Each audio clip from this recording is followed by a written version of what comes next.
বকলিয়াঘাটৰ সোণপুৰা হাইস্কুলত এটি বেচৰকাৰী সংস্থাৰ প্ৰশাসনীয় পদক্ষেপ।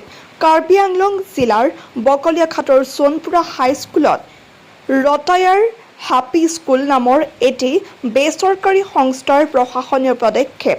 স্কুলখনত ছাত্ৰ-ছাত্ৰীসকলৰ বাবে ৩০০ বিনামূলীয়া কিতাপ-পত্ৰ আৰু বিশুদ্ধ খোৱাপানীৰ পৰা আদি কৰি ছাত্ৰ-ছাত্ৰীসকলৰ বাবে শৌচালয়ৰ ব্যৱস্থা কৰি দিয়ে। পূৰ্বতেও এই বেচৰকাৰী সংস্থাটোৱে অসমৰ বিভিন্ন প্ৰান্তৰ লগতে পশ্চিম কাৰ্বি আংলঙৰ এখন স্কুল আৰু পূব কাৰ্বি আংলঙৰ ফুলনিৰ এখন স্কুলত এনে প্ৰশংসনীয় পদক্ষেপ লৈ আহিছে আৰু আজিৰ এই কাৰ্যসূচীখন উদ্বোধন কৰে 11 নং লাংফেৰ পৰিষদীয় সমষ্টিৰ জনপ্ৰতিনিধি মধুৰাম লেকথেই। আজিৰ এই অনুষ্ঠানত উপস্থিত থাকে ৰটাৰী হ্যাপি স্কুল বেচৰকাৰী সংস্থাৰ সভাপতি মোনা সাহা, উপসভাপতি প্ৰমোদ বেগানী, IPP পামি দাস, সচিব দেৱাৰতী ৰয়, প্ৰীতি আগৰৱাল আৰু লগতে বহু গণ্যমান্য ব্যক্তিসকলে অনুষ্ঠানত অংশগ্ৰহণ কৰে। ভৱিষ্যতে যাতে ছাত্ৰ-ছাত্ৰীসকলে পঢ়া-শুনা কৰা আৰু বিশুদ্ধ খোৱাপানী খোৱা লগতে দেশখনক স্বচ্ছতাৰ দিশত কেনেকৈ আগুৱাই লৈ যাব পাৰে তাৰ বাবেই এই পদক্ষেপ হাতত লোৱা হৈছে। বকলিয়াঘাটৰ পৰা জয়দীপ দাসৰ ৰিপৰ্ট, নিভাজ অসম লাইভ। মই ফাৰ্ষ্ট যেতিয়া সোণপুৰা হাইস্কুলত আহিছিলোঁ, ইয়াতে ছোৱালীৰ টয়লেট ফেচিলিটি একদম মানে নাছিলে, ফাংচনেল নাছিলে।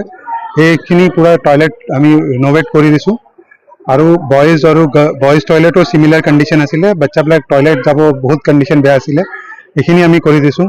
আৰু খোৱা পানী মানে যোনটো বহুত দৰকাৰী বস্তু এইখিনি নাছিলে, আমি এইটো বৰিঙৰ ব্যৱস্থা কৰি দিছোঁ আৰু drinking water facility with filter কৰি কিনি আমি গোটেইখিনি ইয়াতে কৰি দিছোঁ।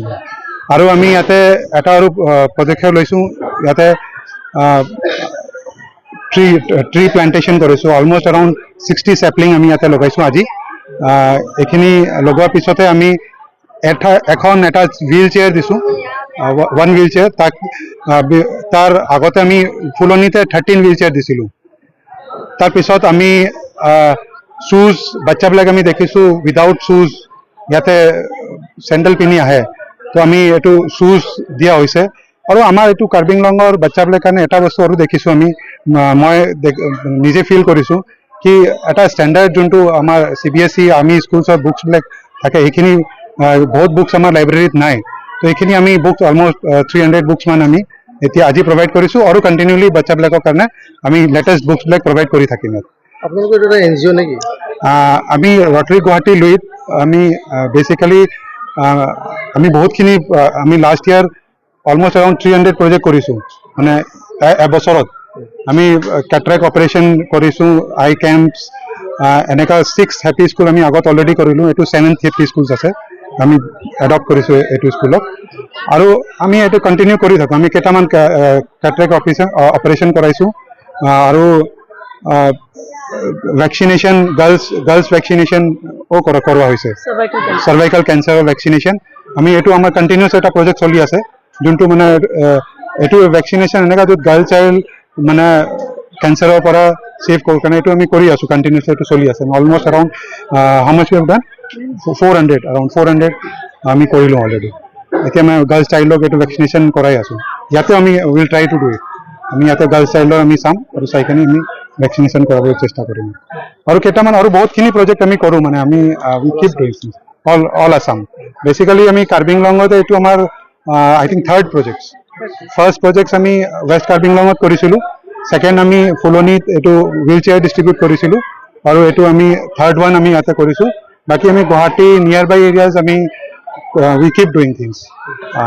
আমাৰ মটৰটো ছাৰ্ভিচ এবভ চেল্ফ, এইটো ভাবি কিনি আমি কামটো মানে কৰা আছোঁ। আমি এইটো গভৰ্ণমেণ্ট ফাণ্ডেড নহয়, আমি মেম্বাৰ্ছ নিজে কণ্ট্ৰিবিউট কৰোঁ আৰু কণ্ট্ৰিবিউট কৰি কিনে এইখিনি কামটো আমি কৰিব যাওঁ। ভাল নামটো? মই প্ৰমোদ বেগানী। মই এইটো আজিৰ প্ৰজেক্টৰ চেয়াৰমেন আছিলোঁ। আমাৰ প্ৰেচিডেণ্ট মোনা শ্বাহ আছে এজ অফ নাও, মই ভাইচ প্ৰেচিডেণ্ট আছোঁ ক্লাবৰ এতিয়া। Thank you. Thank U.